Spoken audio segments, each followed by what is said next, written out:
Greetings, Elder Blacklight.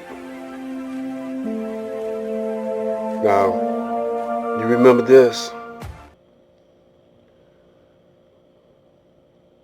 See, this is what you call either turn the cheek or either do unto others as you would want them to do unto you, see.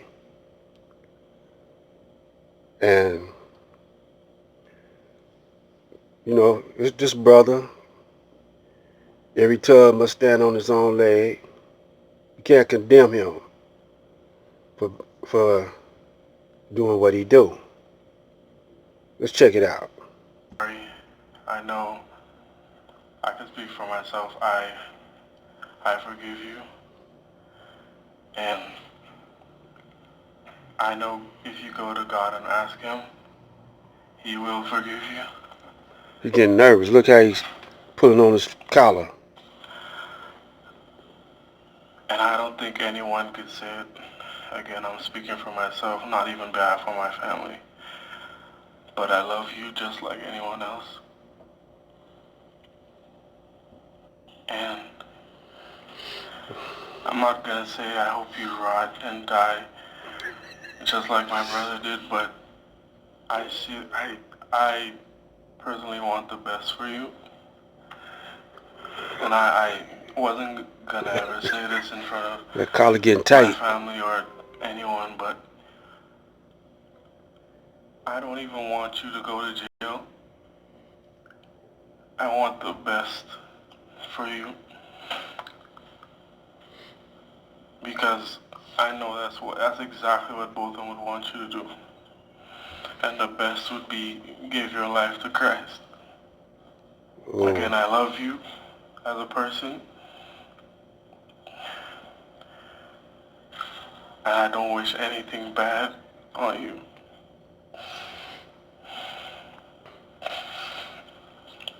I don't know if this is possible, but can I give her a hug, please?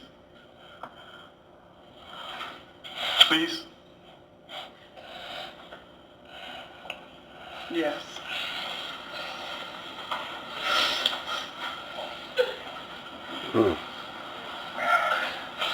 Everybody crying.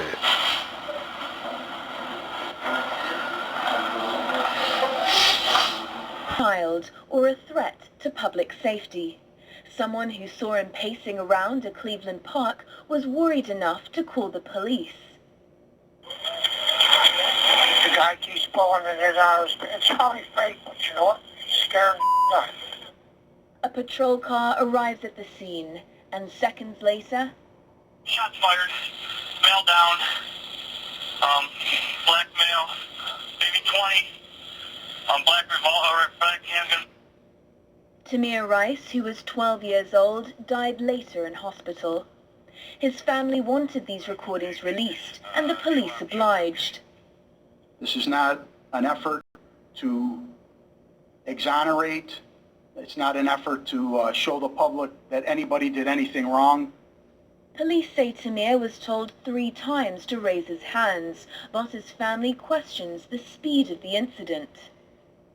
It is our belief that this situation could have been avoided and that Tamir should still be here with us. The video shows one thing distinctly: the police officers reacted quickly. This comes at a time when the country is at boiling point over the treatment of young African Americans by white police. People are furious at the grand jury decision not to prosecute a white police officer who killed Michael Brown. Since his death in August, more than a dozen teenagers have been killed by police, half were African Americans, many carrying pellet guns, like Tamir's. Tragic news out of Fort Worth, Texas. An African-American woman was shot and killed by a white police officer while she was inside her own home. This incident marks the 9th police-involved shooting in Fort Worth just this year alone. CNN's Polo Sandoval is following this story. So, Polo, what happened here? Fred, police in Fort Worth released police body camera video almost not long after the shooting actually happened. The department said that it is hoping to provide both transparent and relevant information as this investigation runs its course. But you hear from those that are essentially advocating here for the family of the woman who died. They're saying that is not enough. They want accountability and eventually even an indictment of the police officer. We went from a welfare check to a woman being killed by the cops. Outrage is building over the actions of a Fort Worth, Texas police officer. Saturday morning, just before 2:30 a.m., police were called to the home of 28-year-old Atatiana Jefferson after neighbors noticed her front door was open. Heavily edited body camera video released by Fort Worth police picks up what happens next. After police peer through the front door, they walk the perimeter of the property when suddenly, police say, an officer spots someone standing near a window. Put your hands up! Show me your hands! The medical examiner identified the woman who the officer shot as Jefferson. She died at the scene. James Smith says he's the concerned caller who first alerted police. I feel guilty because had I not called the Fort Worth Police Department, my neighbor would still be alive today.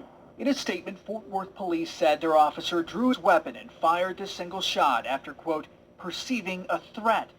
In addition to the body camera footage, investigators released this still photo showing a firearm inside the house. CNN legal analyst and criminal defense attorney Joey Jackson cautions not to jump to any conclusions.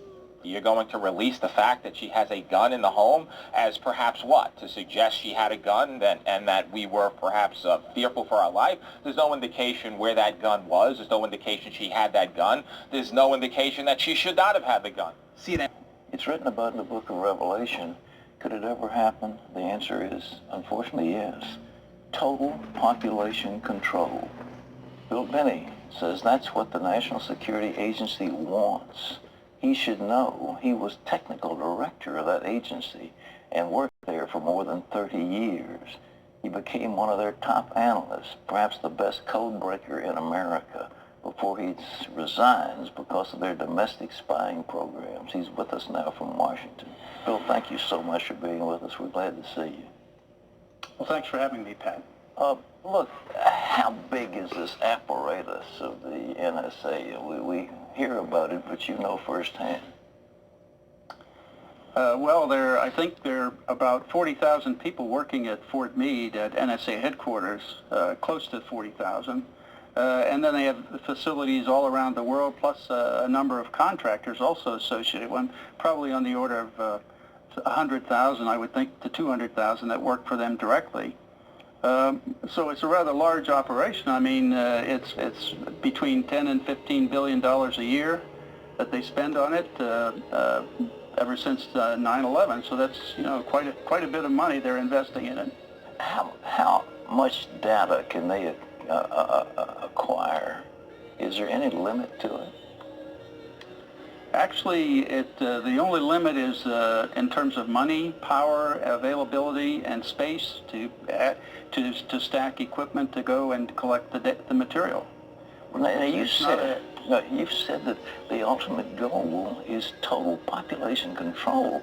In a democracy, that is really scary business. It's actually a totalitarian process that's been used down through history. I mean, that's what totalitarian dictators, states, that's what they want to do. They want to know everything about the population so they can control it. That was the idea behind the Soviet Union, the East German Stasi, that was their idea, and the Gestapo and the SS, and down through history, many others. Bernie Sanders says population control will be central to his plan to protect the environment if he's elected president. Faithful Catholics are condemning his comments and calling them disturbing. They came during a CNN town hall on climate change. Capitol Hill correspondent Jason Calvi joins us with more. Jason. Wyatt, 7 hours of town halls, one Democratic presidential candidate after another, 10 in all taking questions, some proposing simple changes like banning plastic straws. Senator Bernie Sanders with a more radical approach that today some are calling alarming. Human population growth has more than doubled in the past 50 years. The planet cannot sustain this growth. A teacher from Connecticut worries about a population bomb. Empowering women and educating everyone on the need to curb population growth seems a reasonable campaign to enact. She asks if Senator Bernie Sanders will make population control a key part of his plan to fight climate change. Well, the answer is yes. And the answer has everything to do with the fact that women in the United States of America, by the way, have a right to control their own bodies.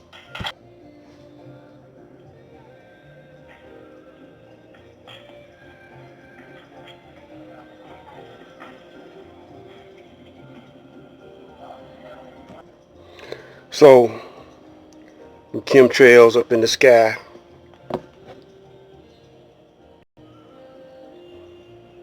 So, you know, technology, you got to read deep into what I'm getting ready to tell you, not in this video, but in the next video coming up. My video are for those who go deep. We're trying to make you realize that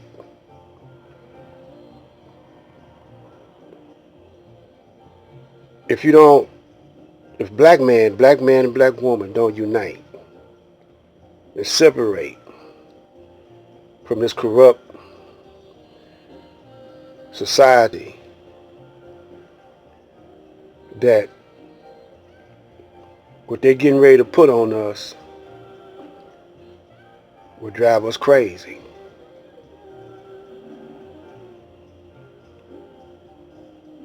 So I'm gonna come back with another one. But never forget, Black Light.